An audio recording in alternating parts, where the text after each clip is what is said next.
Reels वाली बहू। प्रज्ञा को रील्स बनाने का बड़ा ही क्रेज है और वो दिन भर रील्स बनाती रहती है। खाते पीते घूमते फिरते घर में कॉलेज में रील्स बनाने के कारण प्रज्ञा पूरे कॉलेज में हाईलाइटेड है।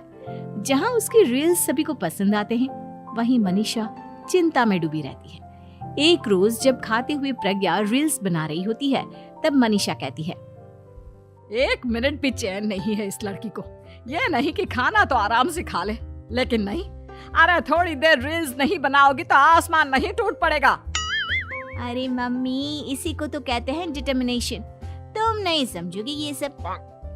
भगवान, इस लड़की को सद्बुद्धि दे। जब देखो तब टेढ़ा बाका मुंह बनाती रहती है। मनीषा की बात का प्रज्ञा पर जरा भी असर नहीं होता और वो खाते खाते रील्स बनाती रहती है। दिन बीतने लगते हैं और देखते देखते प्रज्ञा का कॉलेज भी खत्म हो जाता है। आए दिन कोई ना कोई मनीषा को प्रज्ञा की शादी करवाने का सुझाव दे जाता है। सब ठीक ही कहते हैं, प्रज्ञा की शादी कर देनी चाहिए। अपने घर के कामकाज में व्यस्त हो जाएगी तो खुद ही ये रील्स और नाच गाना बंद हो जाएगा। मनीषा और प्रेम प्रज्ञा के लिए एक अच्छा लड़का ढूंढने लगते हैं और तभी विकी का रिश्ता प्रज्ञा के लिए आता है, जिसने प्रज्ञा को उसकी रील्स देखकर पसंद कर लिया था। अगले दिन विकी अपने माता पिता के साथ प्रज्ञा के घर पहुंच जाता है और प्रज्ञा साड़ी पहने हाथों में चाय की ट्रे लिए उनके सामने आती है। जब विकी को पसंद है तो हमें भी बहू पसंद है। बहन जी, आप बारात की तैयारी कीजिए। एक बार लड़का लड़की अकेले में बात कर ले तो अच्छा रहेगा। हाँ हाँ, क्यों नहीं। मनीषा विकी को प्रज्ञा के कमरे में भेजती है, जहां प्रज्ञा पहले से ही रील्स बना रही होती है। तभी विकी कहता है, आ गए आपके साजन जी। हमारे साथ ये रील्स कंप्लीट करती तो और भी अच्छा रहता। अच्छा जी, अब आ ही गए हैं तो बना ही लेती हूँ आपके साथ। दोनों मिलकर रील्स बनाते हैं। जब वी मीट और तुरंत पोस्ट भी कर देते हैं। फिर विकी कहता है, जब आप साड़ी में चाय लेकर आई तब मुझे लगा कि कहीं मैं गलत घर में तो नहीं आ गया। अब सही है।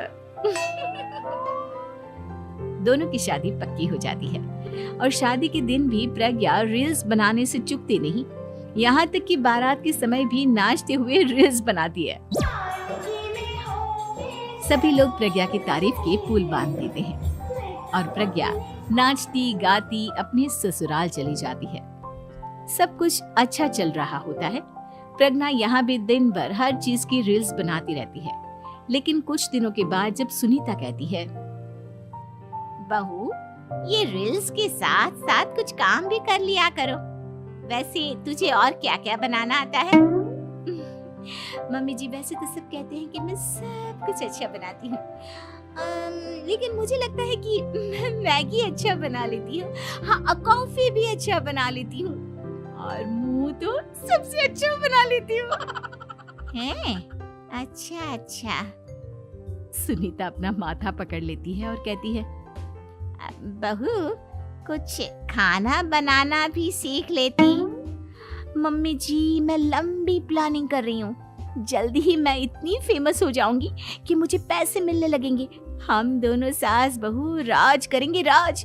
नौकर काम करेंगी और लोगों की तो लाइन लगेगी हमसे मिलने के लिए। तेरा दिमाग खराब हो गया है क्या बहू?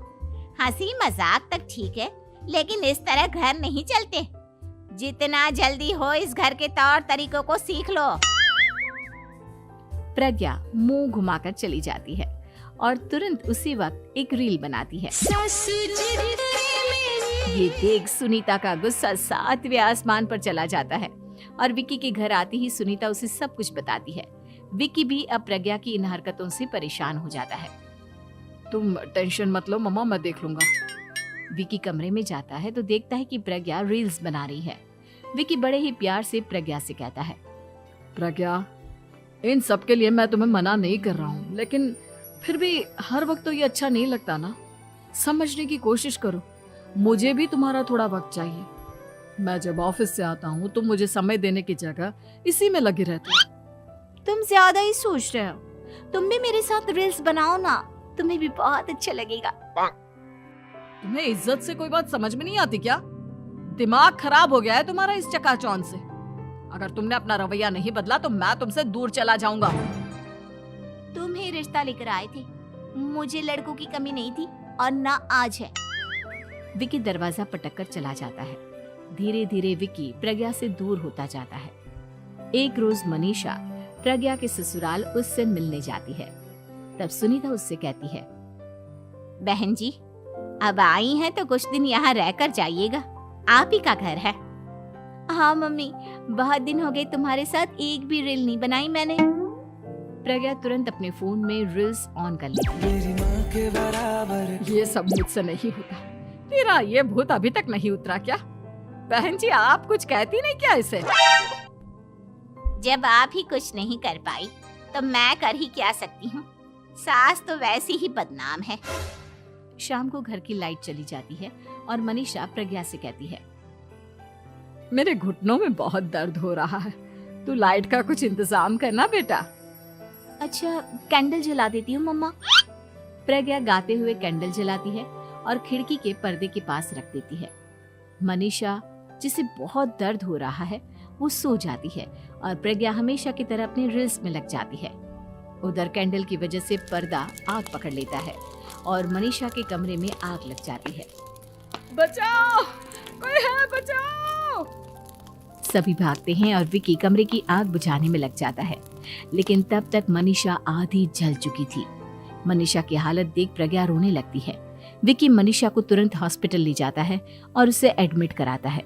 विकी प्रज्ञा से कहता है, देख लिया ना, तुम्हारे इस नाच गाने की वजह से आज तुम्हारी माँ की जान जाते जाते रह गई। अब पता नहीं तुम और क्या चाहती हो।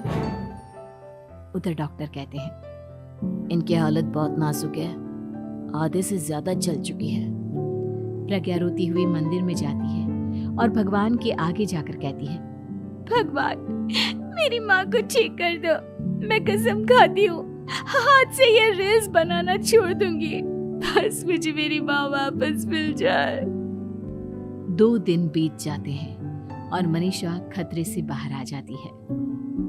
पेशेंट अब ठीक है, आप लोग उनसे मिल सकते हो। सब कोई मनीषा से मिलता है और प्रज्ञा सबके सामने अपना फोन तोड़ देती है। मुझे माफ कर दो मम्मा, मैंने तुम लोगों की बातों को नजरअंदाज किया। बेटा, कोई भी चीज जरूरत से ज्यादा खराब है। मैंने तुम्हें रील्स बनाने से कभी मना नहीं किया, लेकिन हर वक्त एक ही चीज तो सही नहीं है। मैं समझ गई हूँ मम्मा, आई एम सॉरी। प्रज्ञा उस दिन से रील्स बनाना छोड़ देती है और पूरी तरह से अपने घर में लग जाती है।